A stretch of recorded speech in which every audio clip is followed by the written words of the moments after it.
Hey everyone, welcome to another $1,000 strap search. I've got my $1,000 in singles here and I'm about to show you what I found. But before I do, let's talk about this week's tip. Now, this week's tip's kind of hard to talk about, so let me just start off by saying don't be creepy. Okay, what do I mean by that? When you go to a store, when you go to a restaurant, when you go anywhere and you go to pay for something, at some point they're going to open the register. Okay, and some people have this horrible habit of grabbing a whole stack of bills and counting out the bills and then putting back in the stuff that they didn't need.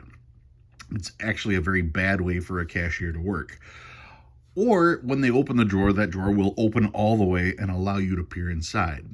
Okay, I happen to go to a store and I paid with a 20 and they didn't have any 10s, so they grabbed the entire stack of 5s and counted off 1, 2 5s. But when they did that, I was able to see not only the next 5 in the stack, but the one that was on the bottom. And I said, "Hey, is that an old 5?" And they said, "Yeah." I said, "Can I get that one instead?"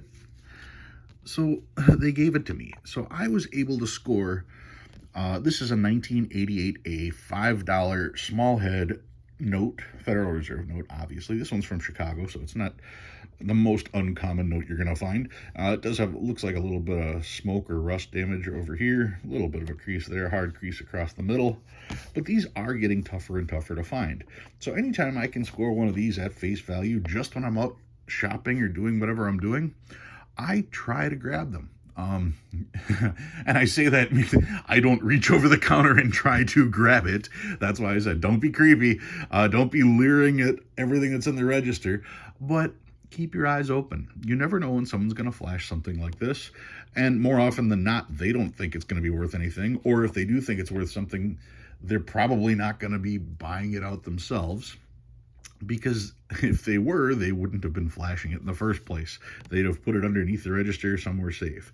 So yeah, like I said, when you're out shopping, keep your eyes peeled. You never know what you're going to find. I know that there are many people that when they go to the bank, they see that whole plastic container of change all stacked out, and they can scan that for silver real quick. So this is really no different. It's just using paper money as what you're targeting. Anyway, that was what that's this week's hint. That's what that was. What did I find this week? Well, here's my 1,000 singles. Let's scoot these out of the way and let's take a look at what I found. First off, this is a 2017 and this note is horrible. Okay, that is why I pulled it, because even though it's a fairly new note, the condition on this note is terrible. Okay, this is not a misprint. This is not an error note. In fact, let me just set this down. Here's this one. Let's look at the back. The back is not quite as worn as the front, but it is worn. A lot of people are going to see a note like this and think that this is some type of an error, an insufficient inking error or something like that, or a solvent smear or something. No, if you look real close, you can see that there is no blurring. It's just pure damage on this note. Some of you will say, well, look at how dark the 3s are and how dark the seal is and how dark the number is compared to everything else. Well, yeah, all of that stuff is always printed extremely dark. So even with this much damage to the surface, you're still going to be able to see those because, well, without a serial number, it's just a piece of paper. And without the seals, it's not really official currency. So those are always printed extremely dark. That's why those numbers tend to last really long. And you'll see notes that are completely brutalized, but you can completely read the serial numbers. It's by design. It's not an error. One other thing I want to point out about this is why I collect currency. This particular note, like I said, is trash. It's also new. It's a Series 2017. I mean, yeah, there are 2017 A's out there, but it's already destroyed. And would you save a 2017 penny? No, you wouldn't think twice about that. I'm not saying you should save a 2017 dollar. I'm simply saying that just about every 2017 penny that was minted is still in circulation, whereas many 2017 notes have already been destroyed, and many more will continue to be destroyed. So it doesn't necessarily matter how many of these were printed, it's how many are left. Just like I said, another reason why I like currency, because it certainly does not last forever. All right, some of the other stuff I found this week. I found a Where's George. I'm familiar with that particular Where's George stamp, so I will be logging that. Hopefully, I will be able to log it anyway. Found a birthday note, 1969. This would be March 8th or August 3rd, either way. And it's in pretty good condition, 1968 on that. And then I found some trinaries, 2s, 5s, and 9s on this particular one, really crisp as well. 1s, 9s, and 3s on this one. 3s, 5s, and 6s on this trinary. This one is 3s, 6s, and 8s. 0s, 5s, and 7s. Literally two notes away from a binary. So close. But whatever, it's still a trinary.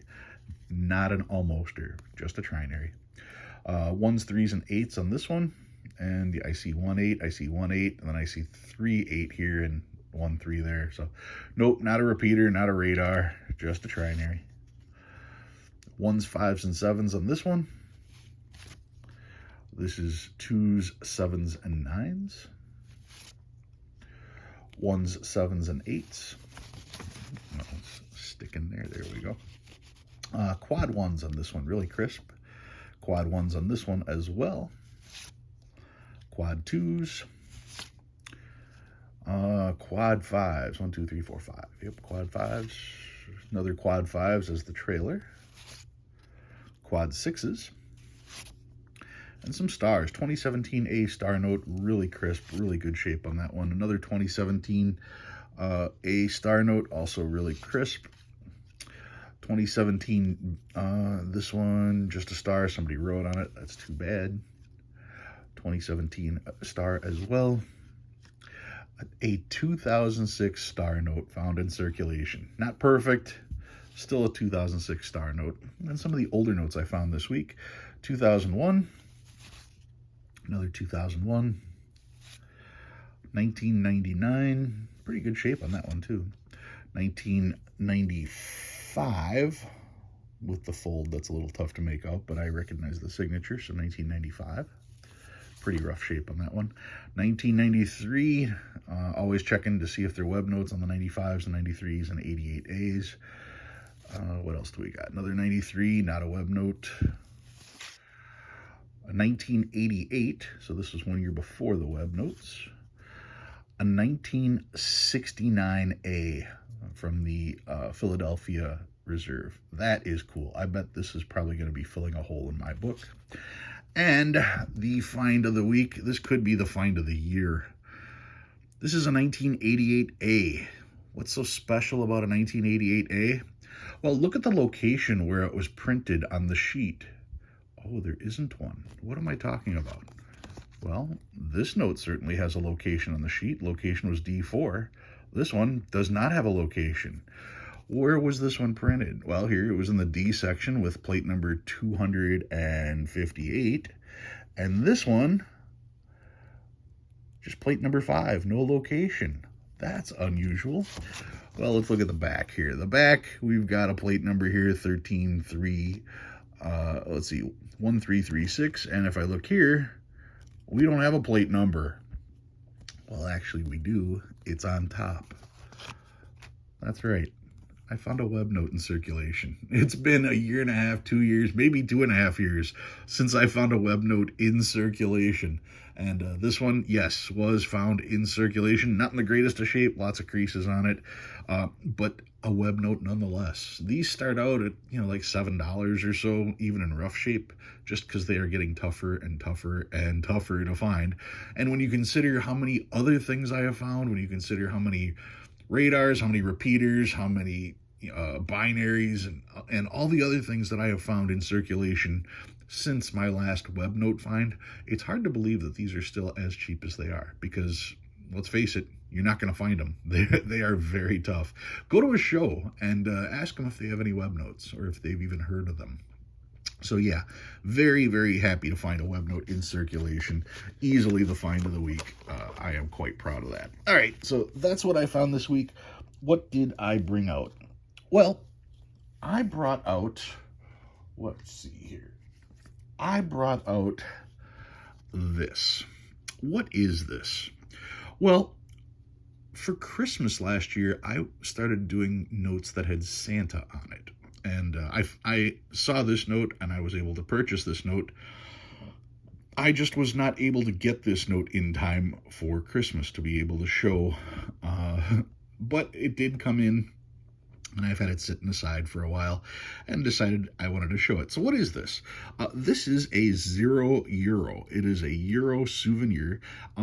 Basically, when they introduced the euro, many countries in Europe use the euro as its currency.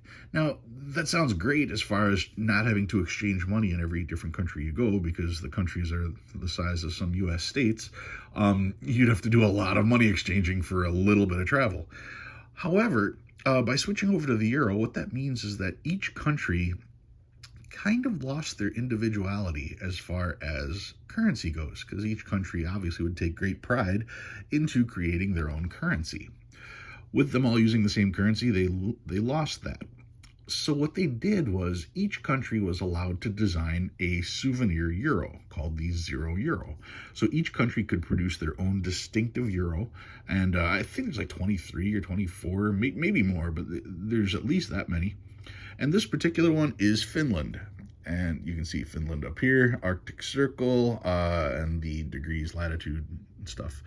The serial number is, they're all the same for this particular design. I don't know if all €0 have this, or if this is just design number 104 or something like that. I really don't know enough about it.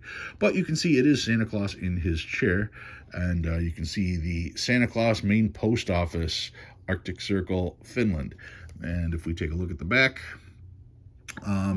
that is pretty cool. You've got all kinds of, there's the Eiffel Tower, there's the Colosseum, there's just all kinds of major things from all over Europe. But yeah, and that's pretty cool there, the €0 with that symbol there. So, did I get this because it has Santa Claus on it? Yes, I did. But there are other cool things. Like, for instance, we saw the Eiffel Tower pictured here on the back.